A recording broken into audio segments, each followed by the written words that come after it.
పర్టికులర్‌గా ఇంత సెంటిమెంట్‌తో, ఇంత సాంప్రదాయంతో కూడుకొని ఉన్న మన భారతీయులు, మరి రెండో అతిపెద్ద బంగారు వినియోగదారులుగా ఉన్న మనం ఆపడం అనేది జరుగుతుందా? ఇదో పెద్ద $1000 ప్రశ్నగా అనిపిస్తోంది నాకు. అవునండి. అంటే ఇంతవరకు దీని గురించి ఎక్కడ డిస్కషన్స్ జరగలేదు. మేమెప్పుడో ఎప్పటినుంచో చెప్తున్నాము. మీరు హ్మ్. ఎక్కువగా గోల్డ్ కొనడం వల్ల అది లాకర్‌లలో పెట్టుకుంటున్నారు. ఆ లాకర్‌లలో పెట్టుకోవడం వల్ల అది ఎకానమీకి ఏమి ఉపయోగపడడం లేదు. మీకు కూడా ఏం ఉపయోగం అండి? ఇప్పుడు మీరు కేజీ తెచ్చుకొని మీరు ఆ పర్టిక్యులర్ లాకర్‌లో పెట్టుకున్నారు. మీకేమైనా ఇంట్రెస్ట్ ఒస్తోందా?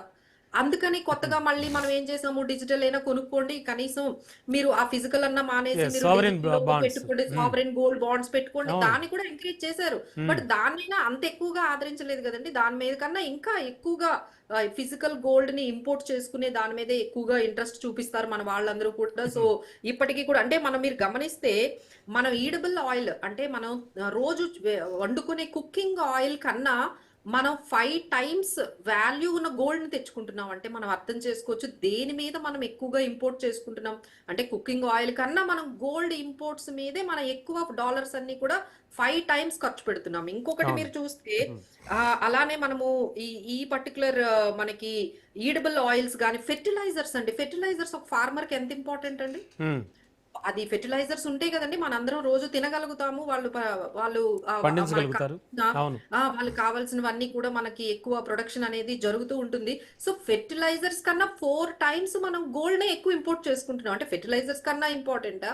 లేకపోతే మనకున్న ఈ particular imports gas, crude oil వీటికన్నా ఏది ఇంపార్టెంట్ అనేది ఇప్పుడే అందరూ అర్థం చేసుకోవాలి కదండీ! అయితే అలానే ఈ కొనుగోలు శక్తి అనేది ఎక్కువగా ఎగువ మధ్య తరగతి మధ్య తరగతి వాళ్ళంటారా? ఎవరు ఎక్కువ కొనుగోలు చేస్తున్నట్టుగా? అంటే మీ దగ్గర చాలా సర్వేస్ అవి వస్తూ ఉంటాయి. చాలా మీరు ప్రపంచ మార్కెట్‌ని చాలా అబ్జర్వ్ చేస్తూ ఉంటారు కదా! సో, ఇది ఎట్లా ఉంది అంటే, మేము అంటే మామూలుగా అండి. మన సేవింగ్స్ ఉన్నాయి. సో, ఇప్పుడు ఈ సేవింగ్స్‌లో ఎక్కువ పర్సెంటేజు ఎక్కడికి వెళ్తుంది అని మనం గాని చూసుకున్నట్లయితే, ఎక్కువగా రియల్ ఎస్టేట్‌కి వెళ్తుందండి. అంటే హ్మ్. 50% మన మధ్య తరగతి వాళ్ళు అందరూ గూడా 50% వాళ్ళకున్న సేవింగ్స్, ఇన్వెస్ట్‌మెంట్స్ అన్నీ గూడా రియల్ ఎస్టేట్‌లో ఉంటాయి.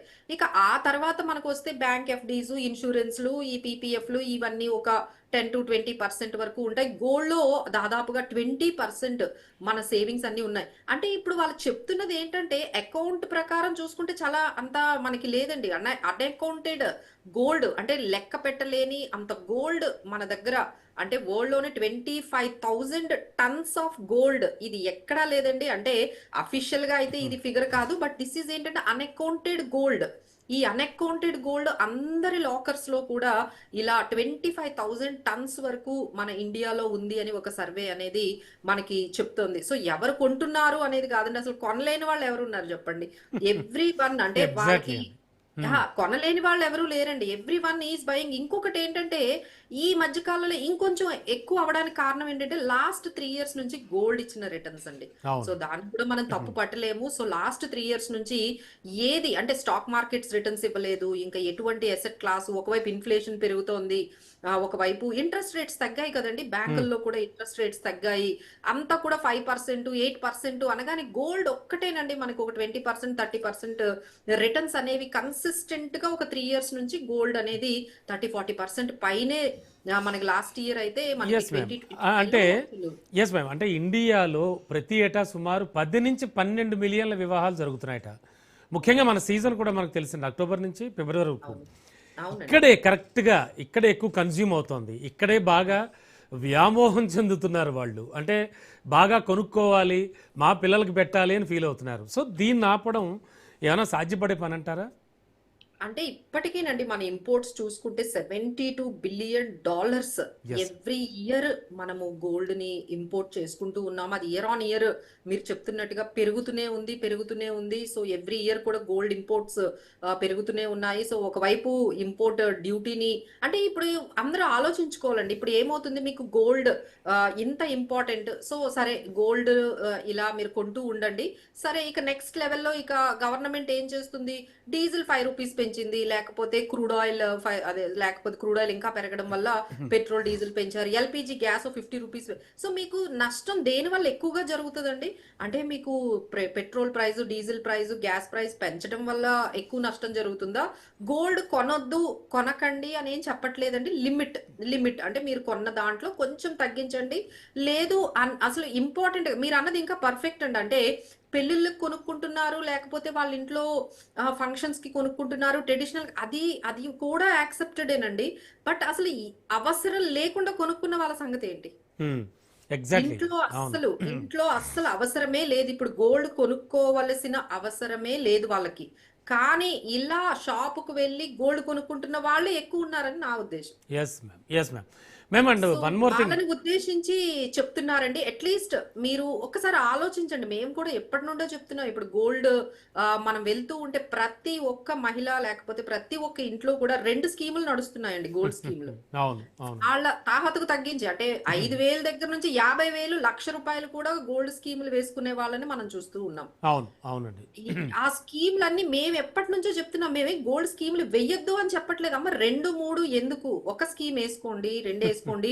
ఇంకొక 2 ఎస్ఐపీలో పెట్టుకోండి. అవును. లేకపోతే అవును. ఆర్‌డీలో పెట్టుకోండి. లేకపోతే ఇంకేదైనా చాలా గవర్నమెంట్ స్కీమ్స్ కూడా ఉన్నాయి. మీకు స్టాక్ మార్కెట్‌లు, మ్యూచువల్ ఫండ్స్ నచ్చకపోతే అసలు చాలా గవర్నమెంట్ స్కీములు, పీపీఎఫ్‌లు ఉన్నాయి. తర్వాత ఎన్ఎస్‌సి సర్టిఫికేట్‌లు ఉన్నాయి. ఇంకా అవునండి. చాలా చాలా ఉన్నాయి. చాలా ఉన్నాయి. అండ్ మ్యామ్ చాలా ముఖ్యంగా ఉన్నాయి. హ్మ్. హ్మ్. ముఖ్యంగా ఇలాంటి సంక్షోభం అంటే ఇలాంటి సిట్యుయేషన్ గతంలో కూడా అంటే ఐ థింక్ 2013లో ఒక్కసారి ఏదో అవును. వచ్చింది వచ్చిందండి. అన్నట్టుగా వచ్చింది. అవునండి. గుర్తుంది నాకు. అంటే ఇలా అప్పుడు కూడా ఎదుర్కొన్నాం. అంటే ఆ! అంటే ఫిజికల్ దీన్నే మనం ఏమంటారు అంటే ఆహ్, ఆహ్, కరెంట్ ఫిజికల్ డెఫిసిట్ అంటారండి. అంటే ఫిజికల్ డెఫిసిట్ అంటే ఏంటి? అంటే మనకి ఇంపోర్ట్స్ కన్నా అంటే మనం ట్రేడ్ డెఫిసిట్ అంటామనమాట. మనం తీసుకునే ఇంపోర్ట్స్ ఎక్కువైపోయాయి. ఎక్స్‌పోర్ట్స్ తగ్గిపోయాయి. హ్మ్. సో, ఇలా అయితే దాన్ని ఒక రకమైన డెఫిసిట్ అంటారు. అలానే గవర్నమెంట్ దగ్గర ఉన్న రెవెన్యూ అనే కన్నా లేకపోతే వాళ్ళకున్న ఎక్స్‌పెండిచర్ ఎక్కువైపోయింది అంటే మనం దాన్ని కరెంట్ అకౌంట్ డెఫిసిట్ అంటాం. ఎప్పుడైతే ఈ డెఫిసిట్ అనేది జీడీపీలో పర్సెంటేజ్‌లో మాట్లాడుకుంటే 2.1%, 3% అంటే అది చాలా ఎక్కువ కదండీ ఎవరికైనా. సో, ఇమ్మీడియేట్‌గా ఎప్పుడైతే ఆ కరెంట్ అకౌంట్ డెఫిసిట్ ఎక్కువయిందో ఏ కంట్రీ అయినా మన దగ్గర ఎందుకు ఇన్వెస్ట్ చేస్తారండి? హ్మ్.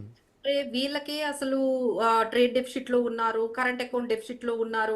That is a very negative signal for the foreign investors or foreign డైరెక్ట్‌గా ఇక్కడ కంపెనీలు పెట్టడం కానీ, ఇన్వెస్ట్‌మెంట్‌లు పెట్టే వాళ్ళకి గానీ, ఫారెన్ ఇన్వెస్టర్స్ గానీ, ఇది చాలా నెగెటివ్‌గా వెళ్తోంది. సో, దానివల్ల మనకొచ్చే ఫారెన్ రిజర్వ్స్ రాకుండా, ఫారెన్ ఇన్వెస్టర్స్ రాకుండా, ఇక్కడి నుంచి అమ్ముకుంటూ వేరే కంట్రీస్‌కి వెళ్ళిపోతున్నారండి. యూ హ్మ్. కెన్ సీ హౌ మచ్ అంటే 2,00,000 క్రోర్ వరకు ఒక 1, 2 మంత్స్‌లోనే మన దగ్గర నుంచి ఈ ఫారెన్ రిజర్వ్స్ వెళ్ళిపోయాయి అంటే, మన సిట్యుయేషన్ మన ఎకానమీ కొంచెం డిప్లీట్ అవుతుంది. వీళ్ళ ఎకానమీ స్ట్రాంగ్‌గా లేదు. వీళ్ళ దగ్గర డెఫిసిట్ ఎక్కువగా వెళ్తోంది. ట్రేడ్ డెఫిసిట్ ఎక్కువగా ఉంది. కరెంట్ అకౌంట్ డెఫిసిట్ ఎక్కువగా ఉంది. This is how we are projecting. అంటే మనకు గోల్డ్ కొనడం ఇంపార్టెంటా? మన ఎకానమీ, మన భవిష్యత్తు లేకపోతే మన పిల్లలకి జాబ్స్ వచ్చే అలాంటి సిట్యుయేషన్ కావాలా అనేది అందరూ అనుకుంటే డెఫినిట్‌గా వాళ్ళ పిల్లలకి జాబ్స్ రావాలి. అందరికీ ఎంప్లాయ్‌మెంట్ రావాలి. కొత్త కంపెనీలు రావాలి. వాళ్ళు ఇన్వెస్ట్ చేయాలి. అనే కదండీ మనం చేసుకుంటాం. అవునండి. దట్స్ సో సింపుల్ చాయిస్ అండి. ఇప్పుడు నేను గోల్డ్ కొనుక్కోవాలా, మా పిల్లలకి మంచి భవిష్యత్తు ఉండాలా, ఎకానమీ పెరుగుతూ ఉంటే కదండీ ఎవరికైనా అంతే కదండీ. జాబ్స్ అనేవి క్రియేట్ అవుతూ ఉంటాయి. ఇన్‌కమ్స్ అనేవి పెరుగుతూ ఉంటాయి. అరే! మా పిల్లలకి జాబ్స్ రావట్లేదు. ఈ డిగ్రీ ఇంజినీరింగ్ అయినా జాబ్స్ రావట్లేదు అనే సిట్యుయేషన్ మీకు చాలా క్రిటికల్‌గా అనిపిస్తుందా? గోల్డ్ కొనుక్కోలేదనే సిట్యుయేషన్ మీకు క్రిటికల్‌గా అండ్ ఉంటుందా? Ma'am right now the Hindu పత్రిక క్లిప్పింగ్ ఒకటి మీరు సోషల్ మీడియా చూసే ఉంటారు. బాగా వైరల్ అవుతోంది. అంటే 59 ఏళ్ల క్రితం నాడు ఉన్నటువంటి ఆ క్లిప్పింగు అప్పటి ప్రధాని ఇందిరాగాంధీ, మళ్ళీ ఇప్పుడు ప్రధాని మోడీ భారతీయులకు చేసిన ఒకే ఒక రకమైన ఈ విన్నపమే దానికి ప్రధాన కారణం మ్యామ్. దీని ఎఫెక్ట్ ఎలా ఉండొచ్చు?